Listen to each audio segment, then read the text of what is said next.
नमस्कार। आज हम एक बहुत ही दिलचस्प आइडिया पर बात करने वाले हैं। एक ऐसा आइडिया जो किसी भी देश की सफलता को मापने का तरीका पूरी तरह से बदल सकता है, और इसे हम समझेंगे भारत के विकास की कहानी के जरिए। भारत की इकोनॉमिक ग्रोथ की खबरें तो हर जगह हैं, जबरदस्त तरक्की हो रही है। पर एक सवाल है जो हमें पूछना चाहिए, क्या इस चमक दमक के पीछे कोई छिपी हुई कीमत है जो हम चुका रहे हैं? असल में हम तरक्की को जिस पैमाने से नापते हैं, यानी सकल घरेलू उत्पाद या जीडीपी, वो पूरी कहानी बताता ही नहीं है। उसमें एक बहुत बड़ी कमी है। तो चलिए थोड़ा और गहराई में चलते हैं और समझते हैं कि ये जो ट्रेडिशनल तरीका है, ये हमारी इकोनॉमी की एक अधूरी और शायद भ्रामक तस्वीर क्यों पेश करता है। इसको ऐसे समझिए, मान लीजिए कोई कंपनी है जो सिर्फ अपनी कमाई, अपना रेवेन्यू बता रही है, लेकिन अपने सारे खर्चे छुपा रही है। ऊपर से तो लगेगा कि कंपनी को खूब मुनाफा हो रहा है, पर हकीकत में हो सकता है वो दिवालिया होने की कगार पर हो।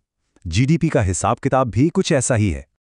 तो सवाल ये उठता है कि अगर पुराना तरीका ठीक नहीं है, तो फिर विकल्प क्या है? क्या कोई बेहतर तरीका है? और यहीं पर एंट्री होती है ग्रीन जीडीपी की। ये एक ऐसा कॉन्सेप्ट है जो हमारी इकोनॉमिक ग्रोथ को मापने का एक ज्यादा सच्चा, ज्यादा ईमानदार तरीका है। ये हमारे पर्यावरण को हुए नुकसान और प्राकृतिक संसाधनों की खपत को भी हिसाब में लेता है। और यही सबसे बड़ा फर्क है। देखिए, पारंपरिक जीडीपी में हर तरह के प्रोडक्शन को अच्छा माना जाता है, पॉजिटिव, भले ही उससे कितना भी प्रदूषण क्यों न हो रहा हो। लेकिन ग्रीन जीडीपी ठीक इसका उल्टा करता है। वो प्रदूषण और हमारे जो नेचुरल रिसोर्सेज खत्म हो रहे हैं, उसकी लागत को कुल उत्पादन में से घटा देता है। चलिए अब आगे बढ़ते हैं और देखते हैं कि जब इस ग्रीन जीडीपी वाले चश्मे से भारत की अर्थव्यवस्था को देखा जाता है, तो तस्वीर कितनी अलग नजर आती है। आज के समय में भारत कई बड़ी एनवायरमेंटल चैलेंजेस से जूझ रहा है। हवा में प्रदूषण, पानी की किल्लत और हमारे जो प्राकृतिक संसाधन हैं, वो तेजी से खत्म हो रहे हैं, और इन सबकी एक असली इकोनॉमिक और सोशल कीमत है। अब ये बहुत दिलचस्प है।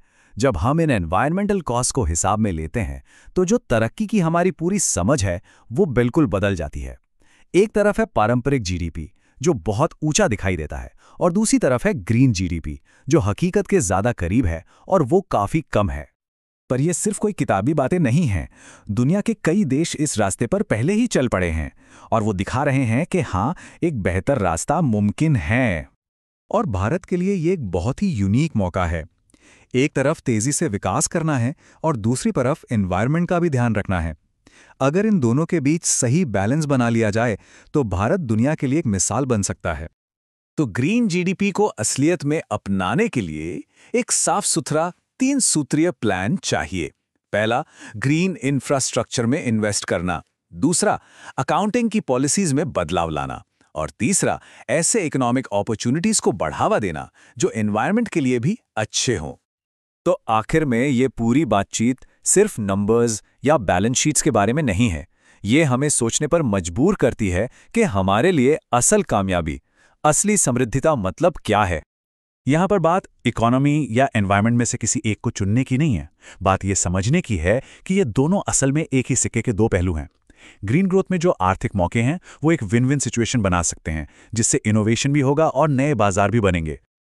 इस सोच के साथ हम एक ऐसे भविष्य की कल्पना कर सकते हैं, एक ऐसा भविष्य जहां हमारी इकोनॉमिक प्रोग्रेस भी हो और हमारा ग्रह भी फलता फूलता रहे।